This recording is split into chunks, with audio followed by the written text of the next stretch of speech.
Bonjour, dans cette vidéo nous allons voir comment importer un fichier GETCOM afin de créer votre généalogie dans Généatique. Un fichier GETCOM que vous avez pu récupérer sur Généanet parce que vous aviez saisi votre généalogie sur Généanet ou Philae ou un autre site, ou un fichier GETCOM que vous avez récupéré par la famille. Donc lorsque vous êtes au menu général de Généatique, vous cliquez sur Restaurer et importer. Vous allez choisir l'icône en haut à gauche GETCOM et ici vous allez aller chercher le fichier GETCOM que vous avez récupéré. Alors si vous l'avez placé vous dans Documents, Généatique, vous allez le chercher directement dans ce répertoire là. Il peut être dans le répertoire Téléchargement si vous l'avez téléchargé à partir du site Généanet ou Philae, donc vous irez le chercher dans Téléchargement. Donc une fois que vous avez trouvé votre fichier qui se termine par GED, vous le choisissez en le sélectionnant et vous faites ouvrir. Là, un petit écran apparaît avec le nom du dossier généalogique à créer. Donc ici, il apparaît avec le nom du fichier GETCOM qui était Barbier AT2 suivi d'une date. Je supprime la date et je fais OK.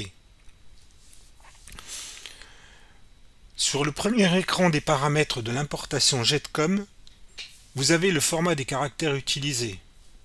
En principe, on ne touche jamais ce format-là. L'origine des données. Ici, vous avez une information qui va apparaître sur toutes les fiches que vous allez importer, qui est GETCOM Barbier AT2 avec une date, .GED avec une autre date qui est la date d'aujourd'hui de l'importation, on la supprime. Donc cette information-là va apparaître sur toutes les fiches de façon à ce que vous puissiez identifier l'origine de la fiche. Vous pouvez mettre une autre information si vous le souhaitez. On clique sur Suivant. Là, on se trouve dans l'étape nom-prénom. Donc l'étape nom-prénom, vous avez un petit aperçu des fiches de votre fichier GETCOM, qui est au format prénom en premier, nom ensuite. Et en bas, vous avez choisir le bon ordre. Par défaut, le logiciel se positionne sur le bon ordre. Mais si on déploie ce petit menu déroulant, on pourrait avoir nom puis prénom, ou prénom puis nom. Donc là, c'est prénom puis nom. Je fais suivant. Idem pour le format des dates. Vous avez ici un aperçu des dates que vous avez saisies. Donc là, j'ai une date 1900 parce qu'il y avait certainement dans la généalogie pas de jour ni de mois. Donc là, le format c'est jour sur 2 caractères, mois sur 3 caractères et année sur 4 caractères. Donc c'est bien le format de mes dates. Je fais suivant. Ici, on va avoir le format des communes. Donc là, le format des communes, on a Dijon, code postal ou code INSEE, le département, la région, le pays et le lieu dit. Donc là, je coche celui qui correspond. Mais par défaut, vous voyez qu'il se coche correctement. Je fais suivant. Ici, on a deux informations sur des tags non reconnus.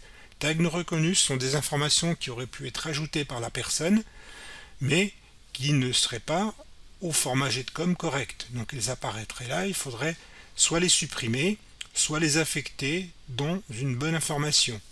Donc là, on n'en a pas, on fait suivant. Un tag non reconnu du niveau 2 n'en a pas, on fait suivant. Et ici, on va lancer l'importation en cliquant sur le petit bouton lancer l'importation du fichier GETCOM. Donc l'importation est lancée, le traitement se fait. Voilà, il est terminé et il nous affiche l'arbre avec en centre la personne numéro 1 et son conjoint. Mais ici, vous me direz, une importation, il n'y a pas deux personnes. Non, vous voyez ici en haut, sur la barre de l'écran, vous avez marqué 87 personnes. Donc ça veut dire que les personnes sont certainement des ancêtres de Drien-Jeanne. Donc je fais un double clic sur la fiche, et là je vais déployer toutes les personnes qui se trouvent dans la généalogie des ascendants de Drien-Jeanne. Voilà, vous venez de récupérer un fichier GETCOM et vous avez créé votre généalogie avec 87 personnes en quelques clics. Je vous remercie de votre attention et je vous souhaite une bonne journée.